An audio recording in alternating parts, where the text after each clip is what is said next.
another TalkRandom Podcast episode. I think we're on to episode 4 now, or maybe 5 already. So I'm here with Kasim, and as you can see, we've had guests today. So we're here with Teenage Talk Podcast. If you guys want to just introduce yourselves. Yeah, definitely. So my name's Justin Flannery. I'm one of the hosts of Teenage Talk Podcast, and we're out from California in the United States, and we have a podcast. Rafa mentioned it already, Teenage Talk Podcast, and we basically just talk about teenage life and, you know, the complexities of teenage life and how to get through it. And Gabe, you want to introduce yourself? Yeah, so my name is Gabe. I love to talk, so doing a podcast is absolutely awesome for me. Like Justin said, we're both out here in California, in America, and Justin and I are really close friends, so it's really cool just to come on the podcast and talk more with each other about the complexities of life and everything like you mentioned. So we're excited to be here though, so thank you for inviting us on. All right. So as you can see, guys, as you'll see in a moment, when I bring up the wheel, as we always do, I've tried to focus today's episodes topics more centered towards how stressful it is to be a teenager, and just so that we can give our opinions on teenage related topics, so that they feel more at home, I guess. Okay, Yes, so I guess we're ready to start, and I'm just going to bring up the wheel. As always, guys, don't forget to comment down below what topics you hope it's going to land on and future topics you want, so just leave suggestions down below. Okay. Yeah. Social media. Social media. Yes, sir. Our guest here today said, just before we started the episode, was saying they're about to record an episode on social media on Monday, I think it was. Yes, sir. So they should be very informed on this. All right. So why don't you start us off? Yeah, definitely. So, I mean, social media in general, obviously for us has become, I mean, for Gabe can talk a little bit more for him, but for me, I've started to get more in the social media game now with my podcast. We're on pretty much any platform you can think of now. We're on YouTube. We got our podcast service on Spotify, Apple Podcasts. We're on Twitter. We're on all these platforms now and starting to learn how to use them to grow something, a message and all that good stuff. So I think for us personally and for me personally, it's become not as much of a leisure activity, but more of a tool to send messages out to the world. Because obviously now we're on a podcast with some, meeting some new people. So it's definitely been a good tool. And, social media has such prevalence in teenage life. Everybody's using it nowadays. So just figuring it out that way, I think is pretty cool. Yeah, I agree. I think social media can be such a great tool. But I'm sure it also has its downsides, but we'll get to that in a moment. Gabe, I think you were about to say something. Yeah, I was just going to kind of piggyback off of what Justin said, kind of talking about how, he's not using social media just so much for leisurely purposes anymore, and kind of trying to, use it to spread everything that you're doing, kind of like with the podcast, because we're the first generation where we not only understand social media, but we can use it as a tool. I mean, when you really think about it, we're able to put something out on the internet, and there's the potential for millions, even billions of people to see it. And that's never really been there before. So it's so powerful for people at any age to really, have their voices heard, whatever they have to say, whatever they believe in, whatever the message they want to share. It's just so amazing that we have the ability to do that. We're very fortunate to be living in that type of, this type of world. Yeah, I think it's that opportunity it gives you that you wouldn't have without social media, just to reach out to many people. For example, somebody once said to me something I found quite funny, that a couple of years ago you couldn't ask where are you, because you would have to send a letter and you would need their address to do that. So I don't know, I just found that quite funny, and how things have changed so quickly in regards to technology and social media. Yeah, I agree 100%, especially in today's, society.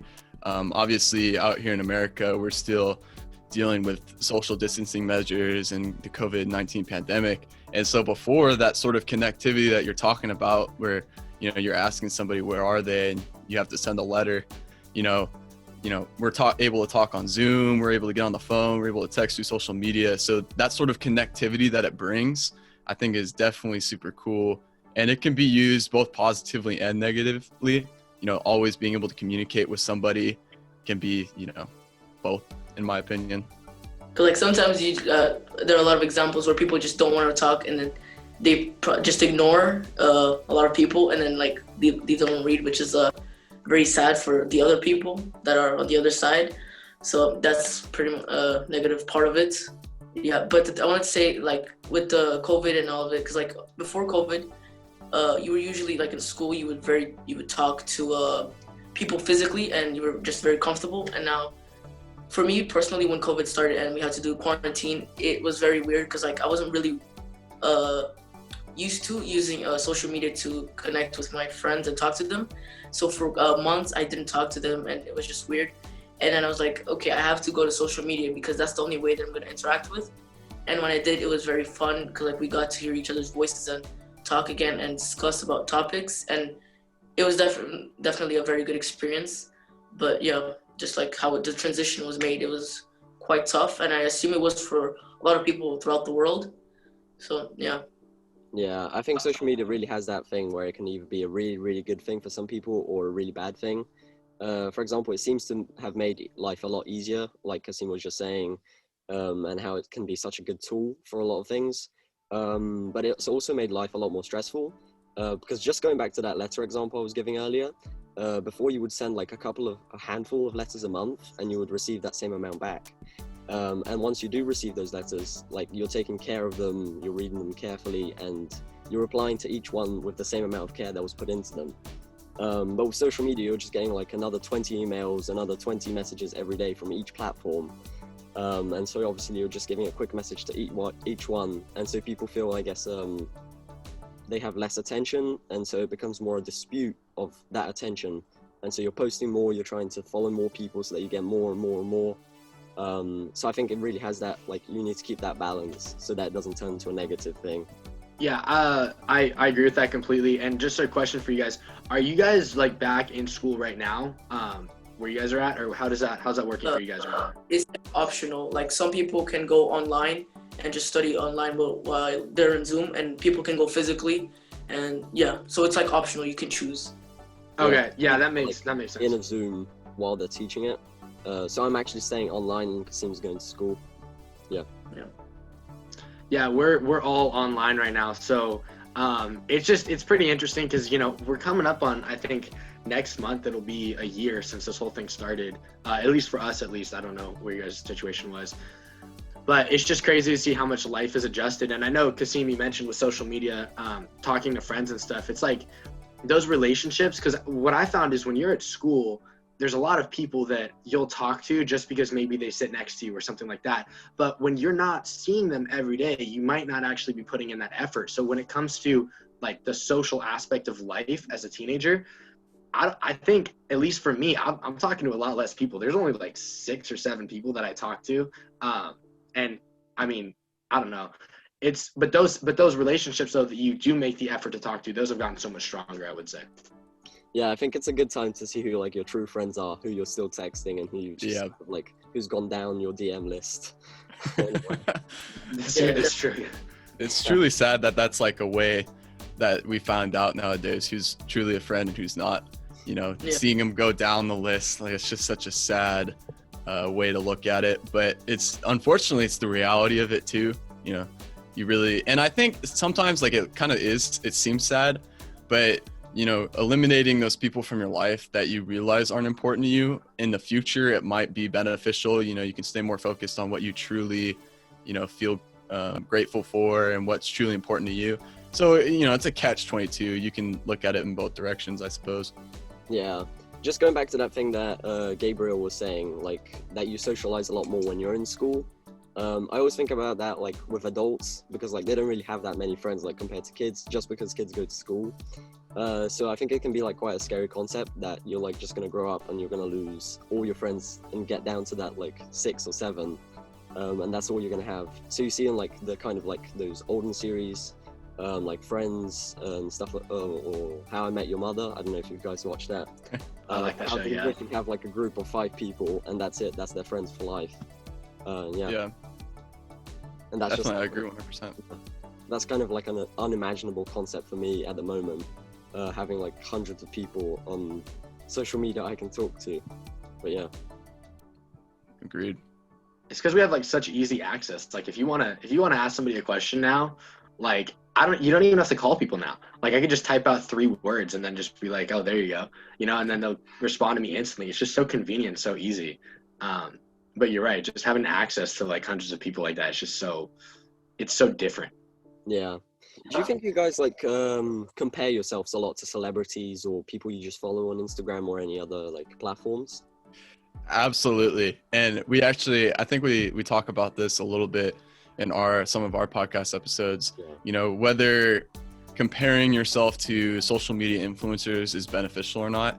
And obviously I think there's a little bit of both, because in some aspects, looking at your favorite influencer can motivate you to, get to where they are and achieve what they're achieving, right? Like there's methods of motivation that you can get from there. But then we also talk about how that can affect the satisfaction that you're feeling in your life. Because if you're constantly looking at your influencers, one of the things that we talk about a lot is what you see on Instagram and all these social media platforms is a written narrative that whoever is writing it wants you, like they only let you see what they want you to see. You only see 100% positive, 100% everything that seems, all rainbows and butterflies in their lives. And, truly that's not the way it works. And sometimes as teenagers, we can get mixed up between, what's real and what's not. And then we can start to get stressed out because we're like, oh, so-and-so influencer has all of this stuff going for him and my life's a disaster compared to that. And then you start to get stressed out. And so I think in that sense, comparing yourself to an influencer can be negative. You just have to go with it with caution. That's all I would have to say on it, to be completely honest. Yeah, I think like comparing yourself or like just looking up to these people can be really good at the start to actually get you going. But once you actually create that YouTube channel, you start creating that business and you're like, oh, hold on, why am I not rich yet? Why don't I have like as many subscribers as PewDiePie? You just get like completely demotivated and that's it. You just quit because you didn't instantly reach your goal. So I think like this concept of instantaneous reward is quite a big thing with social media, because like you're just like seeing hundreds of things at a time. It's like just this constant stream of dopamine in a way, I guess, of just information. So I guess it's really hard to like just settle down and buckle down with one dream or one goal. But yeah.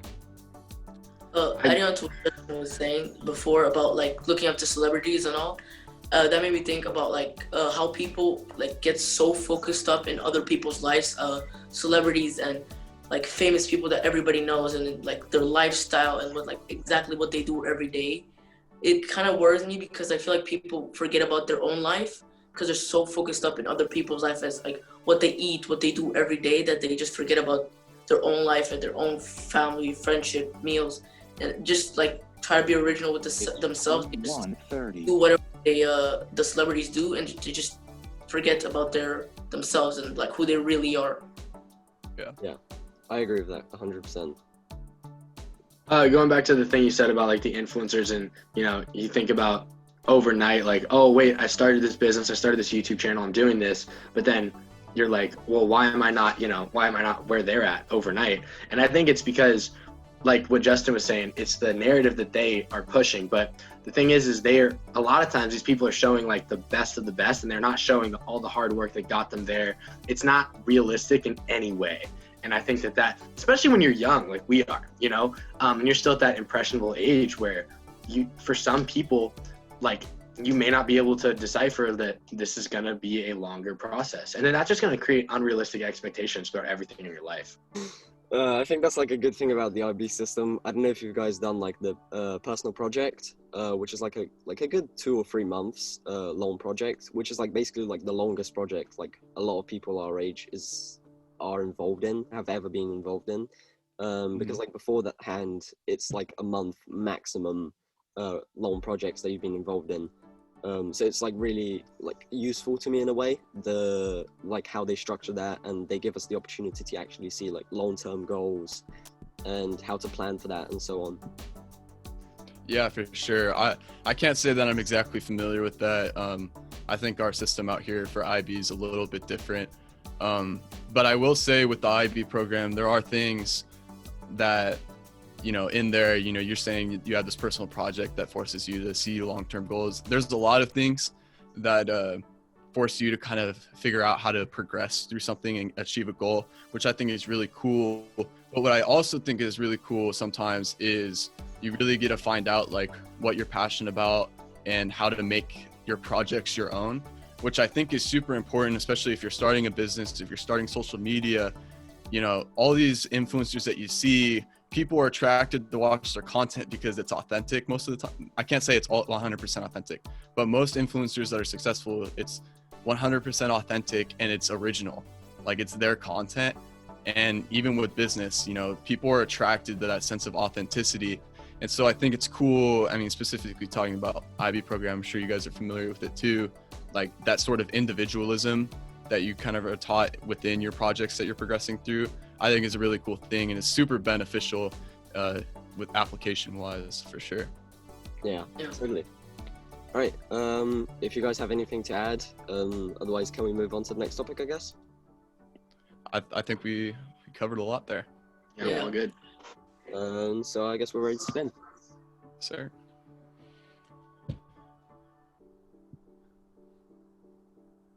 All right, and guys, don't forget, I'm going to leave their channel, the link to their channel in the description, so go check that out and subscribe to them, as well as while you're there, just subscribe to us. So screen time. So I think we like slightly covered that there.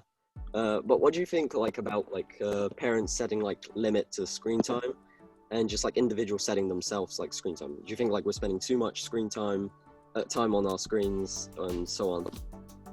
I'll just start up. I think it's pretty much impossible to not have screen time at all. This time and days, like how you like study, how you work, has mostly every time it's connected with like screens and technology and all of that. So I think it's very impossible, and it's a thing that you cannot like leave, or you can not go to a different alternative without being less productive.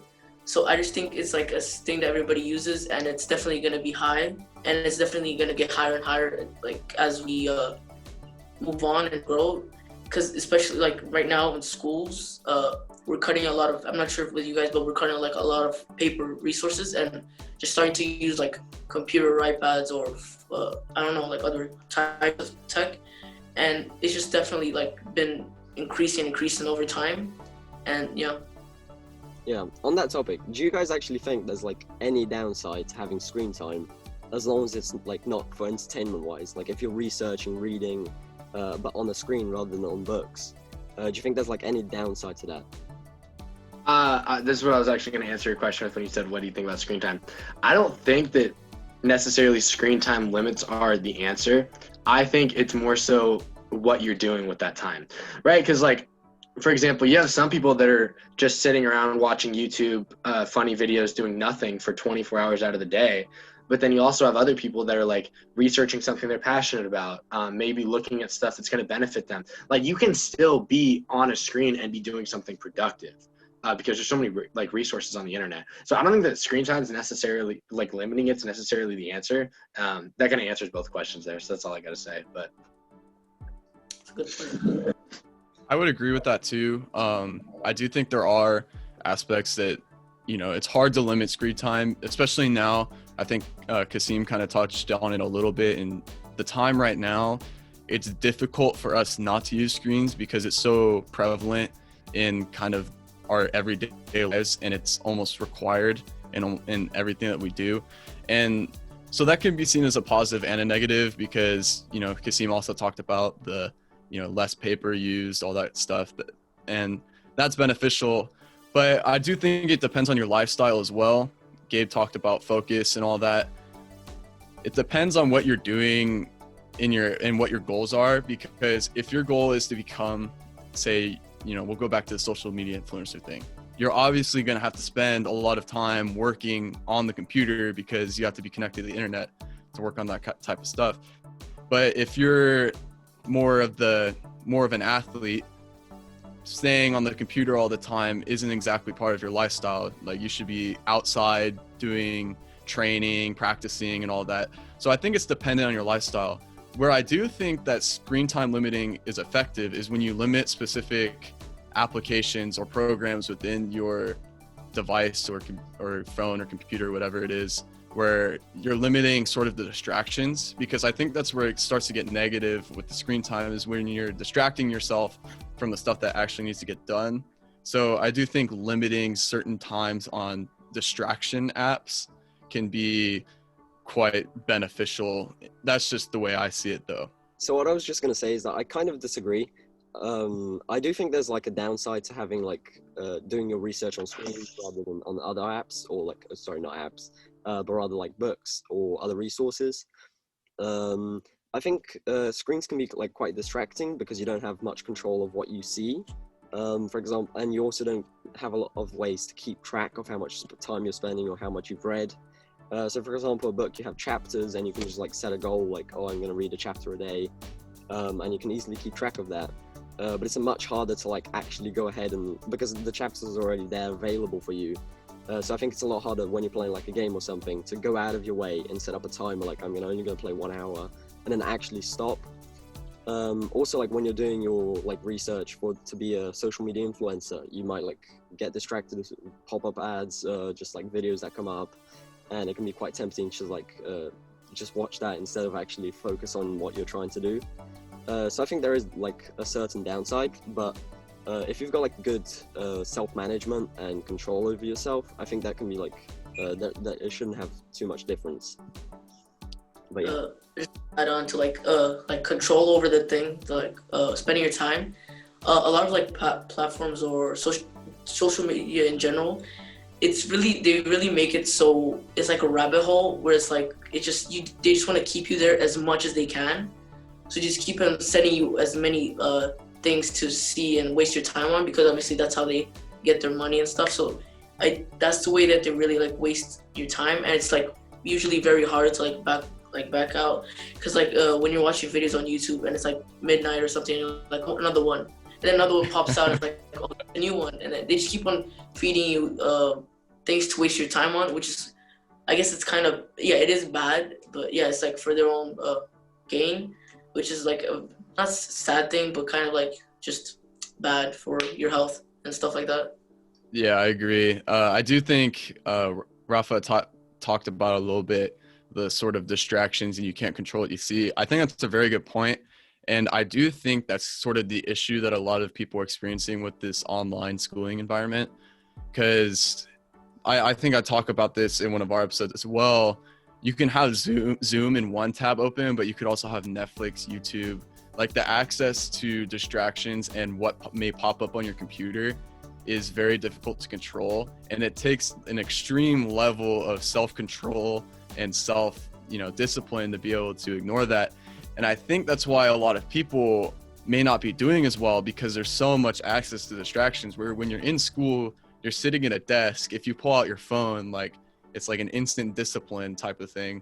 So I do think that's one of the issues. I mean, obviously it's not exactly on topic with the wheel, but with online schooling, the access to distractions is just ridiculous, and so it makes it extremely difficult. Yeah, I think like the biggest problem to me is just like how it has no end. So like, for example, if you're scrolling through Instagram, like you can just scroll forever. You don't know like how many posts you've seen, how many things you've liked. There's just nothing to keep track of it. So like, for example, I was talking about a book. It's that same thing, that has something to keep track. So like the other day I was like looking back at a game I used to have, and I think I had that game for like 2 weeks. And that's like the saddest part, when I go back and like I see I've spent like 5 hours on my screen and I have no idea what I watched. Like I don't remember one single title of a video I watched, and I was like, oh man, I just wasted 5 hours of my life just being distracted on purpose. And I knew I was being distracted, and I still like went up for it. And I was just installing this game while I was looking at this game again. And I just had it for like a good 2 weeks, I think. And I spent like 30 hours. So that's like a day and a bit straight. And I barely play games. Like seriously, I barely play games. So it's like quite impressive. And I don't remember the game at all. So it's quite impressive how you lose track of like everything when you like get into it. Like Kasim said, like a rabbit hole. Yeah. A thing that Justin said before about like having access to different tabs. This is kind of off topic, but like when we went to like quarantine and we had to do like homeschool, So, it has like in school, it's an environment that you're there to study and work hard straight. And when they make you work at home, it's kind of weird because it's an environment there that you're used to, like just chill and like be relaxed. And it kind of makes everything a little bit weird because you're working straight in a computer and everything. And it like usually like my experience, I couldn't handle it. I usually got distracted a lot because in my house I just wanted to like sleep and chill. And that's what made me get back in a lot of work because I just kept on getting distracted because of my environment. It wasn't made or structured to learn and work a lot. So that's like a very bad thing, like for quarantine, like that. For sure. And I think with technology in particular, I mean, that's how social media and, content on social media is specifically designed, is because like, especially now, the teenage and just human attention span in general is very limited sometimes, where you can easily get distracted by something else. So if you're watching a video and you can get bored very easily, and then you'll just switch off that video and turn it to something else. Most good content that people watch nowadays are constantly edited to, itch the scratch in people's like brain to see something change. So they'll change like a camera angle, they'll change the zoom, and it's constantly appealing to the human mind that stuff is changing. And so it makes time like just slip away, it seems like. And so that's what's important to realize when you're like going through Instagram or even TikTok specifically designed for short attention span. So it's important to realize that it's designed specifically to distract you for long periods of time. So if you're able to realize that and then control it after that, I think it could be pretty effective to have that realization. Yeah, I think it can be actually like even good exercise just listening to podcasts, because like that's quite like a difference from like what most people watch. So it can like even itself just like watching a video can be a bit like how people like they stop being addicted to stuff, I guess. It's like they transition slowly, so you're still like watching a video and stuff, but it's like more concentrated, I guess. For sure. I think it depends if you're talking specifically for podcasts too. I know for me personally, if I'm listening to a podcast, most of the time it's like to learn something, or just to most of the time I listen to podcasts when I'm driving too, and it's just to have that like sense of socialization, especially now. Like when I'm listening to a podcast, I feel like I'm interacting with whoever's on the podcast, even though I'm not. If I'm being a listener, I'm not interacting with the hosts, but it feels like I'm having that social interaction, which I think, especially now, it's not a bad thing to, itch that sort of temptation of social interaction. Yeah, I always find it like, just quickly on that point, quite funny when like people on videos, I used to watch quite a lot of like animated stories, and how they're just like, oh, I know it feels like we're talking right now, but I'm actually just in my closet. So for example, us, it feels like we're actually interacting in a way we are, and the listeners at home, we're all talking, but no, actually I'm just in an actual closet, just talking to my computer. So it can be like quite strange in a way. Yeah, it doesn't feel real sometimes. Feels like a little bit fake, yeah. To be completely honest. All right, so unless you guys have anything else to mention, are we ready to move on to the next topic? Yeah. All right, so just really quickly before we move on, this is just something we have like recently introduced into our podcast, into the structure. So it's just a random like question, so like just a preference, I guess. So last time we did tea or coffee. Today is cats or dogs. So if we can just say what we prefer. And yeah, just like a quick break from our intellectual conversations. Well, I guess I can start this off. 100% dogs, mainly because I'm a little allergic to most cats. So, I mean, that might make my opinion biased, but I'm definitely a dog person, that's for sure. That's funny, Justin. Me too. I was gonna give the exact same answer. Like I'm allergic to cats too, so that's pretty funny. But yeah, dogs all the way. I do dogs definitely, but it wouldn't be more because I prefer. It's just because I don't know. I feel like you can interact with them more.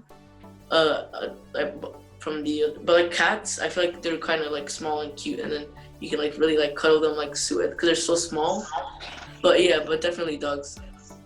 Yeah, I think like the weird thing about a cat, because it's like exactly that, you don't interact with it that much, like you don't grow a relationship with it. It feels kind of like you're buying an object, like a toy.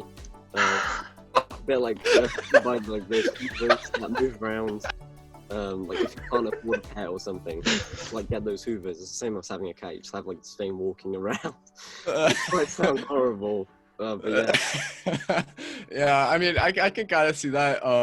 I mean, I've never really personally owned a cat, so I can't say that I know that you don't build a connection with it, because I know people that have good connections with their cats, but I mean, it's just all dependent on, you know, what you're talking about. That's for sure. Yeah. Yeah. The thing is, like, I've seen, not research, but I've seen, I don't know where exactly, but I found out that like dogs were domesticated like very early on, and then cats were a little bit lately domesticated. That's why they're kind of like, so they can still be not so they can still be quite aggressive and like not really comfortable with the owners, which is kind of weird. But yeah, I've seen a part of that. Yeah. Yeah, I agree. I think like dogs are just more used to humans. Like people always say, dogs are the man's best friend. All right, guys, and we're back, and I think we've moved on from cats and dogs, and we're ready to go on to the next segment. All right, so I'm just going to bring up the wheel. Okay, and let's see what the next topic is. Okay. Inspiration. I think we've like slightly covered every single topic on that wheel with our previous conversations. But inspiration, just like where do you guys get your inspiration from, and just like anything about that? You want me to go first, or Justin? Do you want to you got it. You can go first.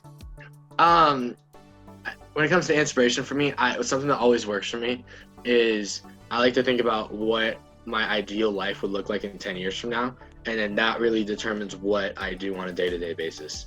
I think about, you know, if there's anything that even the smallest task that I can do get me to where I want to be, and then that also determines kind of what I'm just doing with my time. So and as far as everybody else with inspiration goes, I think it really just comes down to I'm not, you know, the whole like motivation thing, how some people are like, oh, I'm not going to do this unless I'm motivated type deal.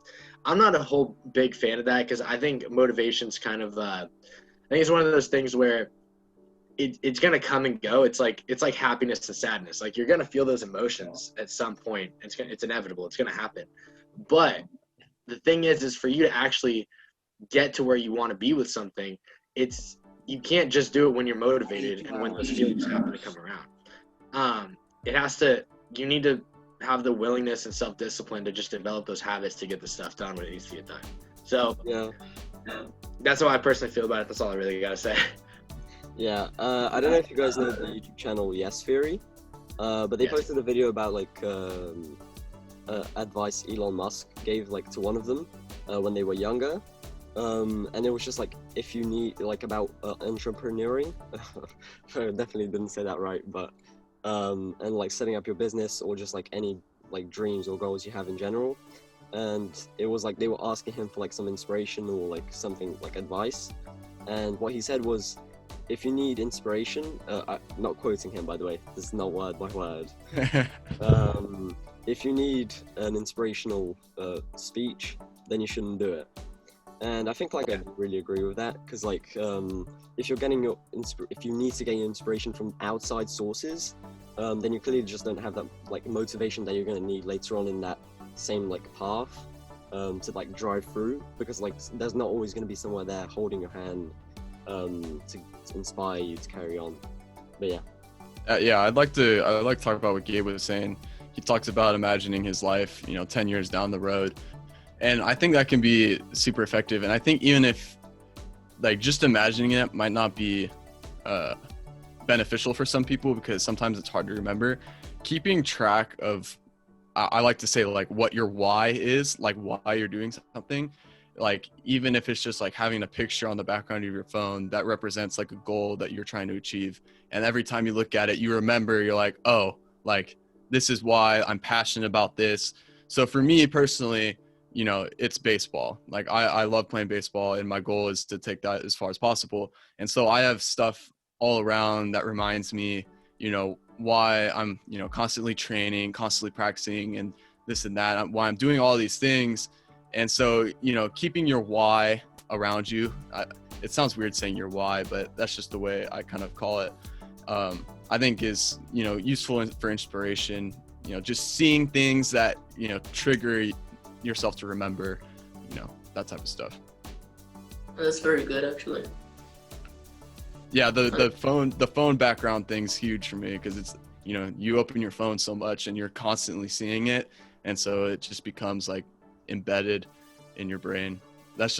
It works for me. So yeah, I think I'm gonna implement that in my life as well.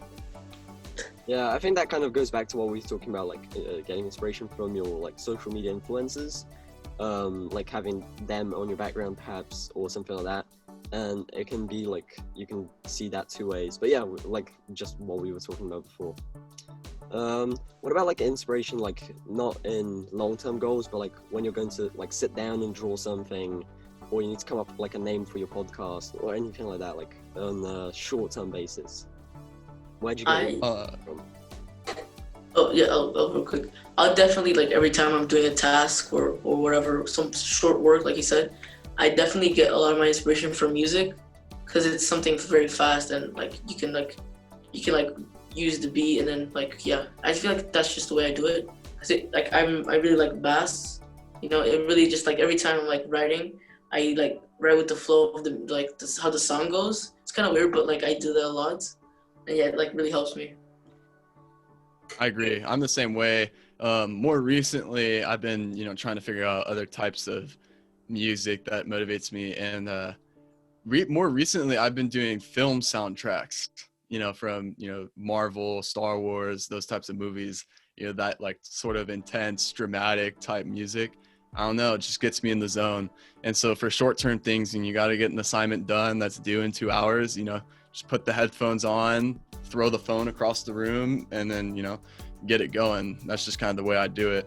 But yeah, I'm with you guys on that one 100%. I used to always use music for, that short-term inspiration like that. But now that I think about it, lately, I just haven't. Yeah, it hasn't been that way lately, but that's always what it has been in the past. That's going to be my answer too. That's kind of funny, actually, because for me, it's like completely the opposite. I just use like music for like mindless tasks. So like when I'm tidying my room, or when I've already started like a drawing and I'm just like still doing it, but I like don't really have to think anymore. Then I play like music in the background or something. But I think I've talked about this in our podcast before. I'm not like the biggest fan of music. I don't know why, it just feels, I don't know, I just don't really enjoy music that much. Interesting. But like I do like playing music. But yeah, for me, like inspiration really comes from just like looking around or within me.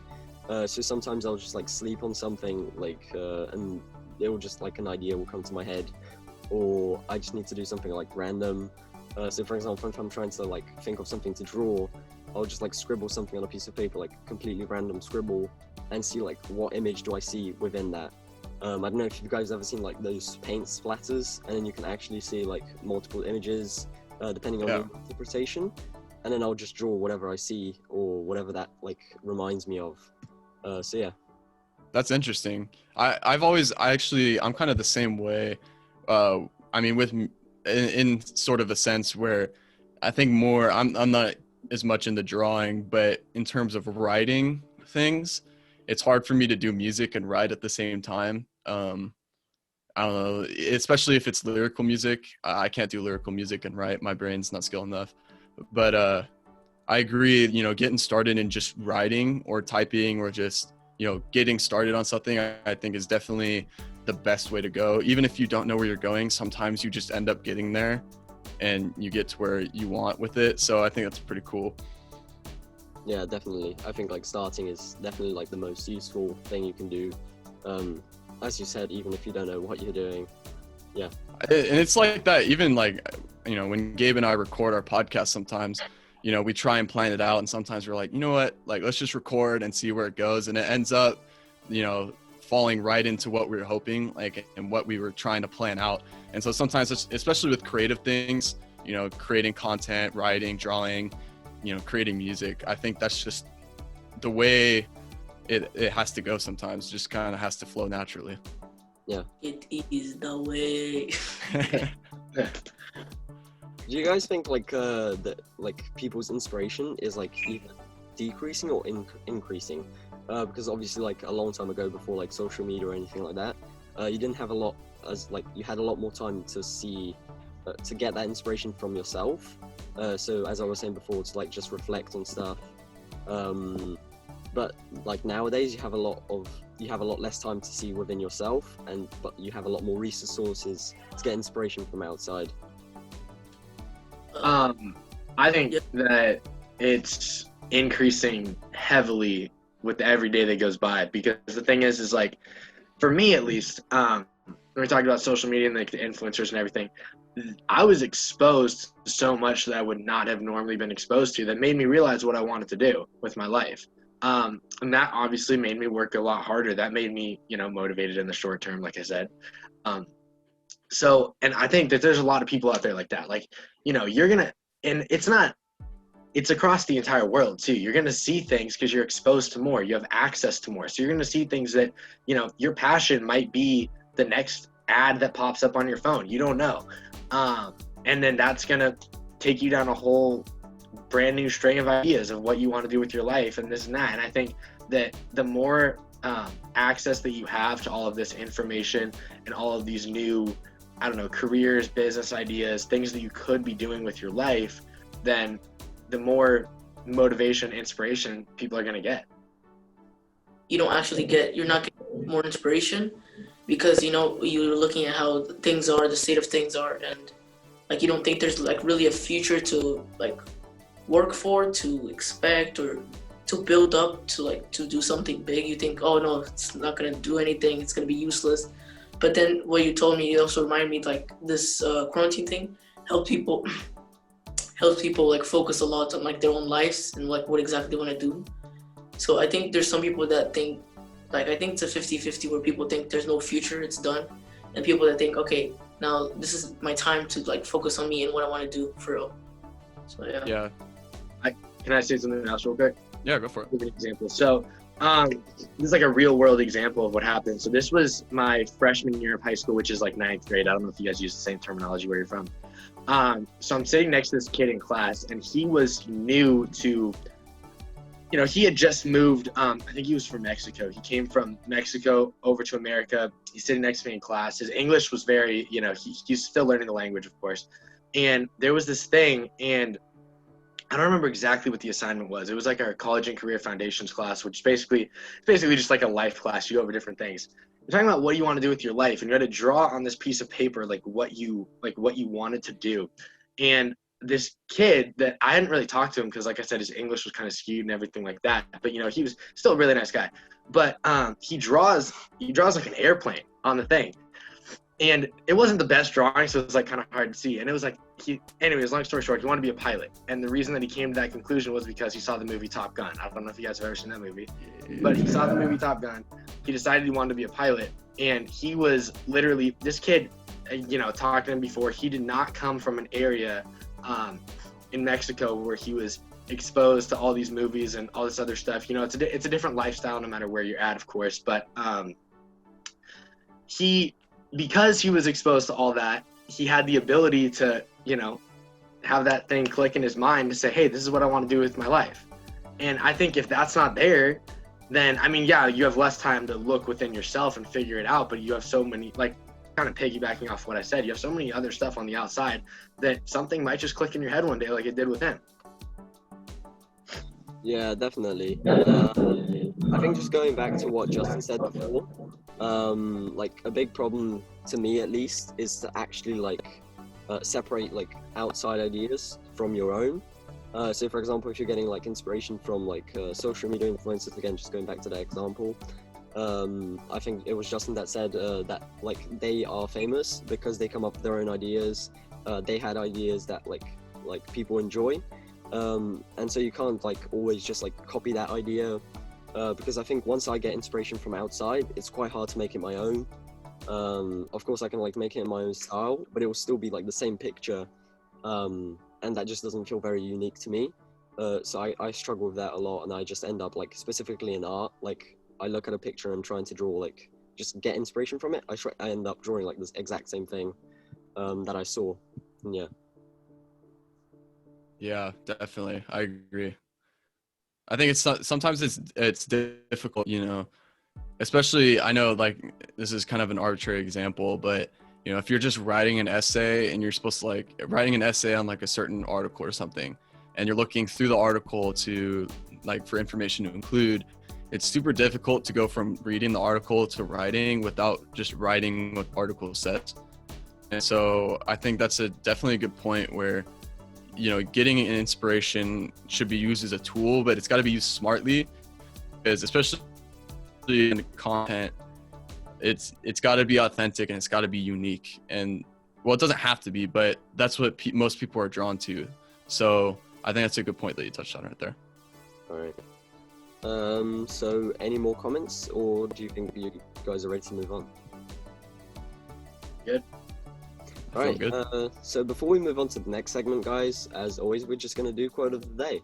And we did tell our company here. So if you guys want to just start off, if you want, if you've got a quote prepared.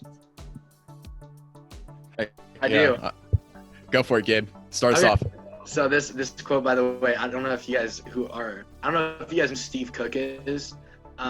He's this big, like, fitness influencer guy. I heard this when I was 13 years old. It changed my life forever. And back is only setting you up for a greater Wow. It's stuck right here, man. Back in the heart. Yeah. So that's obviously extremely true. And, you know, we touch on it in one of our episodes. We talk about, you know, we call it failure, like experiencing failure.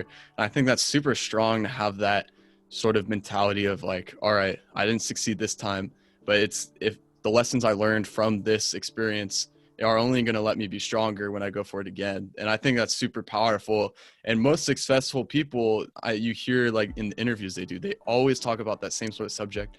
And that's what allows them to get there. As long as you allow your, you know, setback to be a learning experience and apply that knowledge, it can be super, super good. Right. That's a good start, Gabe. I like that. Thank you. So I kind of want to go on. I kind of want to hit in here right here. So one of my favorite quotes, it's been my favorite quote since, like, middle school. And this was when, you know, right when I, like, first got Instagram, I put this right in my bio. This was, like, the first thing that was in my bio. And it's a quote by Wayne Gretzky. He's a hockey player, well-known hockey player from out here in America. And he said that you miss 100% of the shots that you don't take. And so it's kind of like a cross between a hockey reference, and, you know, life, where you're never going to achieve your goals if you don't try, you know, type of thing. And I always kind of fall back on that, especially with this social media stuff, this podcast. It's like, you know, you have that fear of embarrassment. Like, you don't know if you truly want to put yourself out there, but then, you know, you have that realization. You're like, man, I'm never going to know if what I create is entertaining unless I try. And so I think that's such a rewarding experience to, you know, fall back on. Yeah, I think I've actually heard that quote before. Yeah, I 100% agree with it. Yeah, if you don't try, you're obviously not going to succeed. So just moving on to my quote now. Surround yourself with people who are only going to lift you higher. And I'm sure you guys, like, heard different, like, variations of this. But I, like, 100% agree, like, depending who you surround yourself with, it actually forms, like, you. So obviously if you're, like, surrounded with, like, people who aren't very successful, it's a lot harder to actually succeed yourself, because you're not learning from the people who succeeded, which is, I think, is, like, one of my big problems with school, because you're learning from these people who haven't achieved the same goals you want. So for example, if you want to, like, be a hockey player, or a baseball player, in fact, you want to be surrounded by successful hockey players or baseball players, not somebody who was kind of okay at school and became a maths teacher or something. So yeah, but school is a different topic in the wheel, so maybe I shouldn't get too into it right now. Yeah. I feel like you and what were you saying? No, sorry, go on. Oh, I was just gonna agree with you there, because it's funny because school was the topic of one of our episodes, and just by what you said right there, I can tell that you and I probably have a lot of the same opinions on it. Yeah, I think school is like a big topic for me, but yeah. Like just quickly before we move on to Kasim, I think the problem with this is because obviously those baseball players, they obviously want to be with successful people as well because they want to succeed more, and so it's difficult to form that friendship when you're in it for something else. So I think it's like important to just like manage that so that you're not just using those people to like succeed, because in the same way they might be using you, and so that ends up not being that successful relationship you were like. Not successful relationship, but you get what I mean. Yeah. Just it's not the kind of relationship you were looking for. Going back to what Justin said about like you only fail the things you don't do, I like my quote is like kind of related because it's like you only live once, but if you do it right, once is enough. And I have that like on my wall, like right there, like written, not written, but like I use like paper. But yeah, it like makes me like think like. You only live once, so like whatever you do, it's not. I mean, it is gonna matter in the future, but if you don't do it, it's like it's not an experience that you're ever gonna live again, maybe. So I always keep that mentality when I do like my things, because like when I do a lot of stupid things, and like I just have that mentality of like only live once, just do that, and then maybe stop or whatever. So like that, I always have that in my mind, like because you're only gonna have one chance, you only have one life to do whatever you want. Yeah. I like that. It's a good quote. It's very interesting. Yeah, I agree with that. I think like a lot of people like spend their like whole lives. I feel like there's a couple of people like fantasizing over extending that one life rather than actually just enjoying it. And so like you come to the end and you've reached no result, and you're like, oh snap, I should have just like enjoyed it. But yeah, anyways, so I think we're ready to move on to the fourth and final segment. I think that will be it for this episode. All right, Sure. so I'm just gonna share my phone to go on to the wheel. And guys, don't forget to go leave a like and subscribe down below, and to that channel as well. Okay.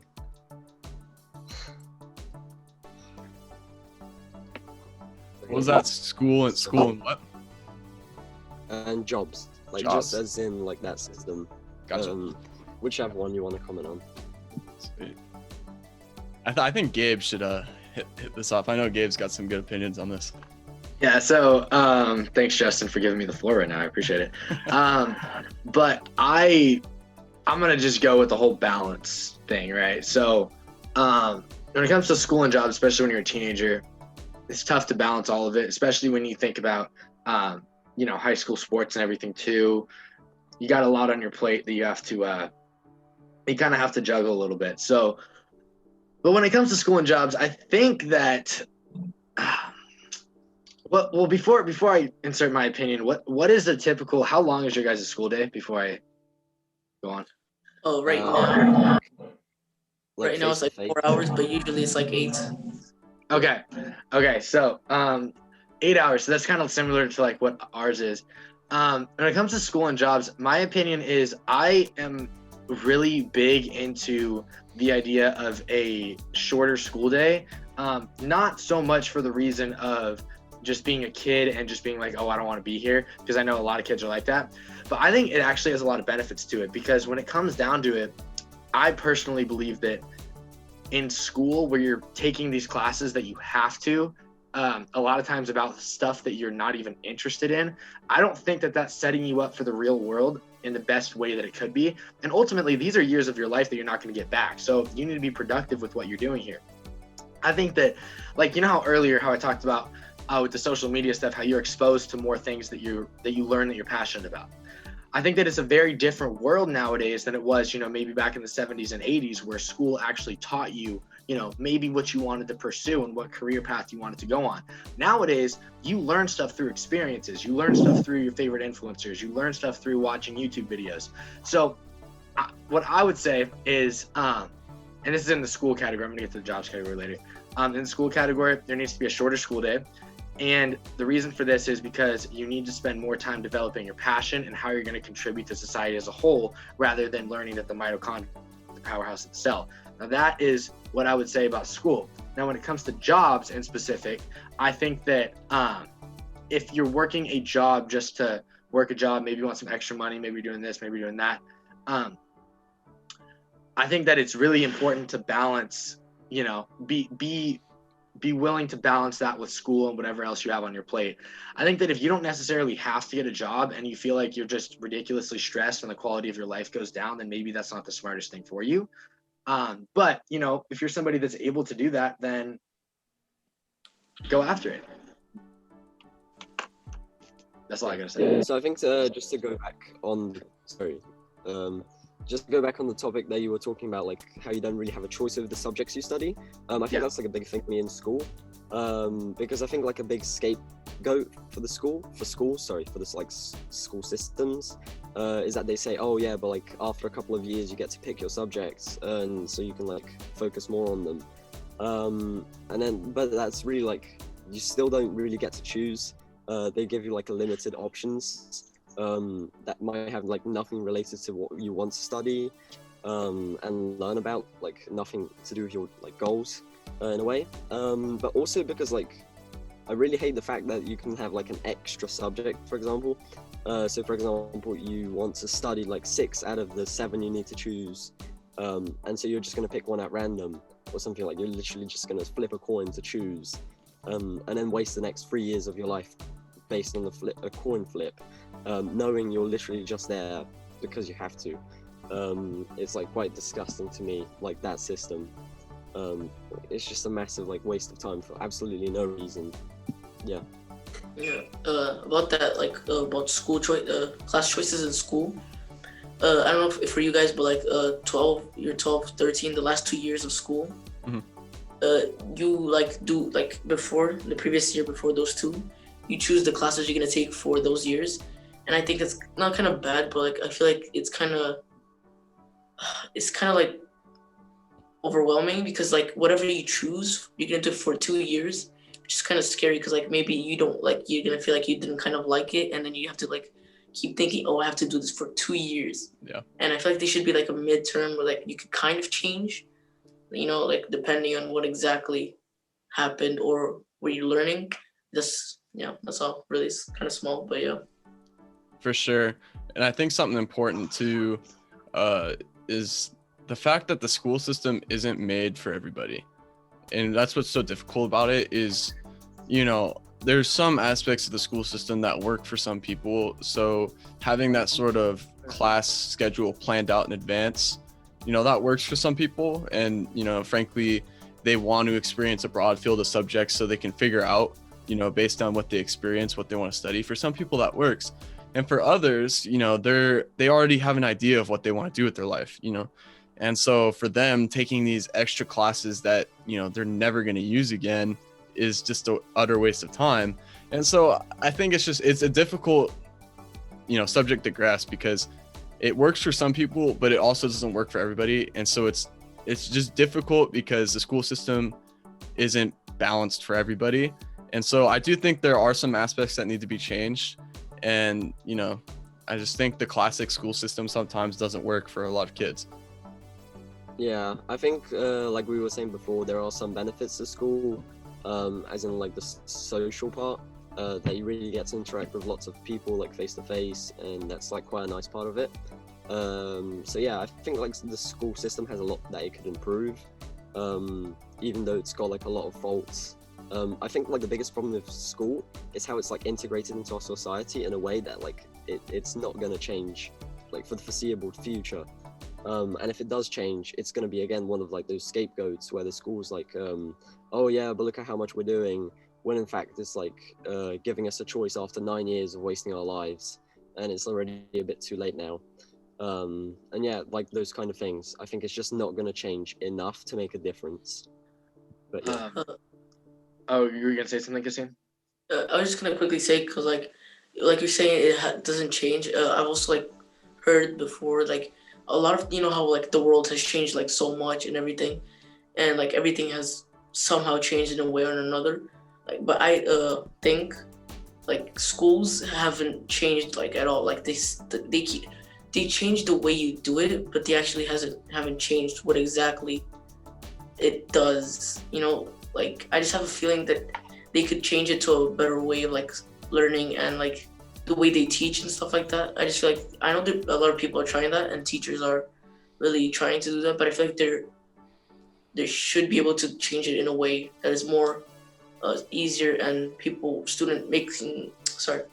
make students actually want to do that and like be a part of like learning, make it more pleasant, I guess would be the right way to say it. For sure. Yeah. I agree. Did you have anything you wanted to mention, Gabe? I was just gonna mention, like, I think the big reason why the education system is so flawed right now is because you got to take it back to, like with anything in life, you got to think about the purpose of why you're doing it. And I think that it may have worked so good for so many years. However, the world adapts, society changes, the cultures change. So now I think it's got a lot to change. Over the past few years, my opinion's like really shifted towards that.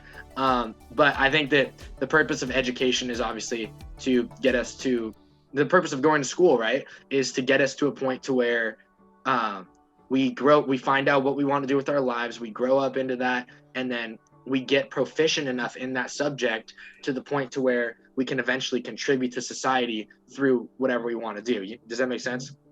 Yeah. I think that if that's I agree. Like, sorry, go on. Oh, I was saying if that's the goal of it, I don't think that what is currently going on is the best way to attack that goal and go after it. I think it's extremely inefficient and discourages and unmotivates a lot of people and strays them away from what they should be doing with their lives. Definitely, yeah. Yeah, I think like in my opinion, it's like that thing where you want to learn like a broad amount of subjects because obviously you want to know a bit of science, like the absolute basics, a bit of maths, and you need to know like all those like English and like all those essentials, and even like drama and arts. Like it's obviously important to like practice those as well, because it can be like quite difficult to like just because obviously practicing like inspiration and imagination can obviously like be helpful skills in the future.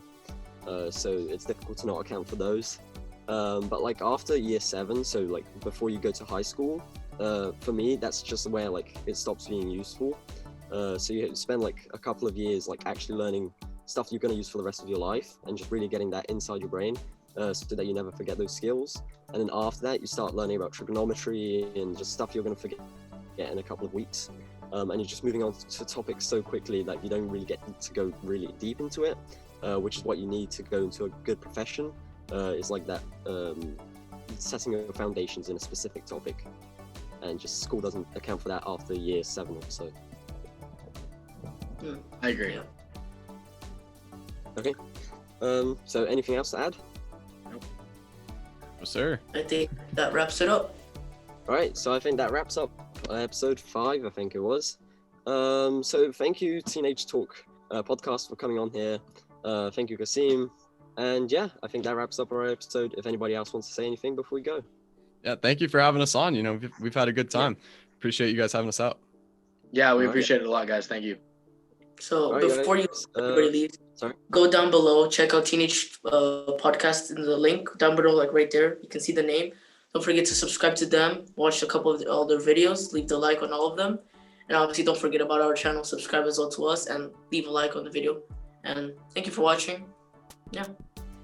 All right. Thank you guys for watching. Don't forget to come in to the next video. See you then.